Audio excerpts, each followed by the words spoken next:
கிறிஸ்துவுக்குள் அன்பான தேவனுடைய பிள்ளைகளே, இயேசுவின் நாமத்தில் உங்களை வாழ்த்துகிறேன்.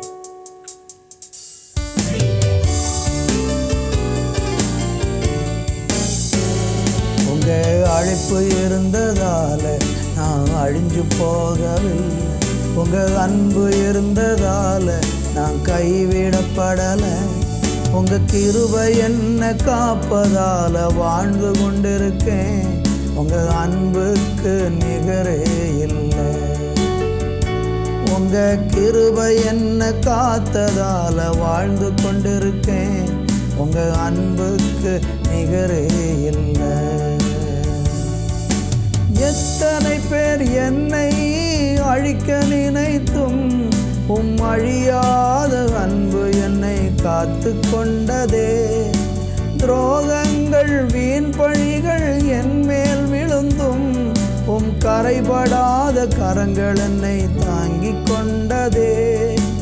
எத்தனை பேர் என்னை அழிக்க நினைத்தும் அழியாத அழைப்பு என்னை காத்து கொண்டதே.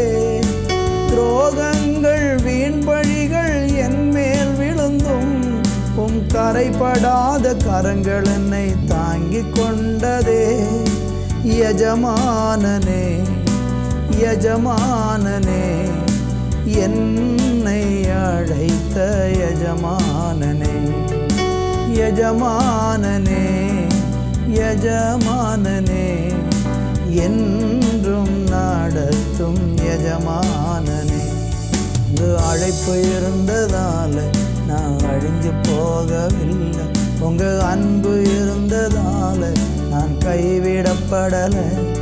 உங்கள் கிருபை என்ன காப்பதால் வாழ்ந்து கொண்டிருக்கேன். உங்கள் அன்புக்கு நிகரே இல்லை. உங்கள் கிருபை என்ன காத்ததால் வாழ்ந்து கொண்டிருக்கேன். உங்கள் அன்புக்கு நிகரே இல்லை. எஜமானனே எஜமானனே, என்னை அழைத்த எஜமானனே. எஜமானனே எஜமானனே, என்றும் நடத்தும் எஜமானனே. எங்களை ஒவ்வொரு நாளும் நடத்தி வருகிற எஜமானனே, நீங்கள் தான் ஆண்டவரே எங்களுக்கு எஜமானனாக இருக்கீங்க. நாங்கள் எல்லாரும் உங்களுக்கு பிள்ளைகள். நாங்கள் எல்லாரும் உங்களுடைய வேலைக்காரங்க. நீங்கள் என்ன சொல்கிறீங்களோ அதை செய்கிறதில் எங்களை அர்ப்பணிக்கிறோம் அப்பா. ஒவ்வொருவர் மேலே உங்கள் கிருபையை தொடர்ந்து கட்டளையிடுங்க. இயேசுவின் நாமத்தில் பிதாவே, ஆமேன் ஆமேன். அன்பான தேவனுடைய பிள்ளைகளே, இந்த நாளில் நம்ம தியானிப்பதற்கு லூக்கா எழுதின சுவிசேஷம் 12ஆம் அதிகாரம் 2வது வசனத்தை வாசிக்கிறேன். வெளியாக்கப்படாத மறைபொருளும் இல்லை, அறியப்படாத ரகசியமும் இல்லை. இந்த பூமியில் நம்ம வாழும்போது வெளியாக்கப்படாத மறைபொருள் தேவனுக்கு இல்லை, அறியப்படாத ரகசியமும் இல்லை. 139ஆம் சங்கீதத்தை நீங்கள் படித்து பார்த்தீங்கன்னா, ஆண்டவராகிய தேவன் எல்லாவற்றையும் அறிந்திருக்கிறார் என்று வேதம் சொல்லுகிறது. நம்ம கற்பத்தில், தாயினுடைய கற்பத்தில் நம்முடைய எலும்புகள் உருவாகிறதற்கு முன்பதாகவே தெய்வம் எல்லாவற்றையும் அறிஞ்சிருக்கிறார். நீங்கள் 90ஆம் சங்கீதத்தில் படித்து பார்த்தீங்கன்னா, தேவனுக்கு முன்பாக எல்லாமே வெளியரங்கமாகவும் நிர்வாணமாக கிடக்கிறது, அவருக்கு மறைவாக எந்த சிருஷ்டியும் இல்லை என்று பார்க்கிறோம். அப்படியானால் ஆண்டவர் சொல்ல வெளியரங்கமான மறைபொருள் எதுவுமே இல்லை அப்படிங்கிறார். அப்படி வெளியரங்கமான எந்த ஒரு மறைபொருளும் இல்லாமல் இருக்கிறதுனால பிரசங்கியின் புஸ்தகம் 12ஆம் அதிகாரம் 14ஆம் வசனத்தில் சொல்லப்பட்டிருக்கிறது, ஒவ்வொரு கிரியையும் அந்தகாரமான ஒவ்வொரு காரியத்தையும் நன்மையானாலும் தீமையானாலும் தேவன் நியாயத்திலே கொண்டு வருவார். அப்போ வெளியரங்கமாகாத மறைபொருள் கடவுளுக்கு முன்பாக இல்லாமல் இருக்கிறதுனால, ஒருவேளை சில விஷயங்கள் வெளியில் யாருக்குமே தெரியாமல் இருந்தாலும், அந்தகாரமான ஒவ்வொரு காரியத்தையும் நன்மையானாலும் தீமையானாலும் தேவன் நியாயத்தில் வெளியரங்கமாய் கொண்டு வருவார் என்பது வேதம் நமக்கு சொல்லக்கூடிய காரியமாக இருக்கிறது.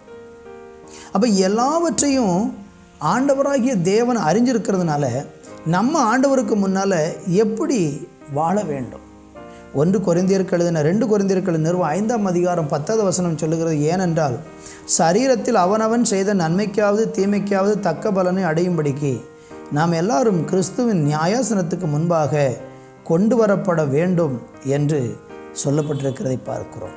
எல்லாருக்கும் தேவனுக்கு முன்பாக நாம் நியாய தீர்ப்புக்கு முன்னால் வந்து நிற்க வேண்டிய ஒரு நாள் வருகிறதுனால தேவனுடைய கிறிஸ்துவின் நியாயாசனத்துக்கு முன்பாக வெளிப்பட வேண்டுகிற ஒரு நாள் வரப்போகிறது. அருமையானவர்களே, அப்படியானால் இந்த பூமியில் நம்ம வாழும்போது ரொம்ப கவனமாக ஜாக்கிரதையாக வாழ வேண்டியது இருக்கிறது. ஆனால் ஆண்டவருக்கு முன்னால் நம்ம எதையும் மறைச்சி நம்ம வாழ்க்கையில் எதையும் சாதிக்கவே முடியாது. அப்படியானால் எல்லாவற்றையும் தெய்வம் பார்த்து கொண்டு இருக்கும்போது நம்ம எப்படி இந்த பூமியில் வாழ முடியும்? ஒரு வேளை நம்மகிட்ட குறை இருக்கும், பயந்து வாழ வேண்டிய அவசியம் இல்லை.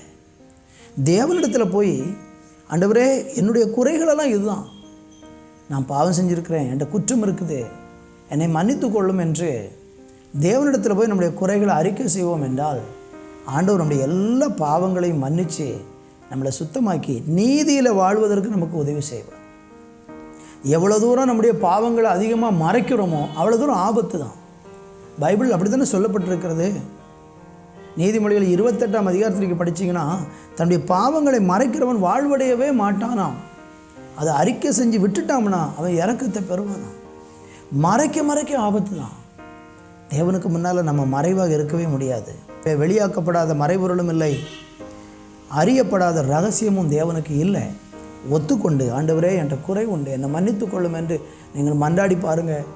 உங்கள் குறைகளை ஆண்டவர் மன்னித்து உங்களை ஏற்றுக்கொள்ளுவார், உங்களை நீதியின் பாதையிலே நடத்துவார். பரலோக பிதாவே, மறைவானது ஒன்றும் உமக்கு இல்லை. நாங்கள் நன்மை செய்ததும் உங்களுக்கு தெரியும், தீமை செய்ததும் தெரியும். நீங்கள் எங்களை தீமையை மன்னித்து எங்கள் நன்மைக்கான நற்பலனை தந்து எங்களை ஆசீர்வதித்தருளும். இயேசுவின் நாமத்தில் பிதாவே, ஆமேன், ஆமேன்.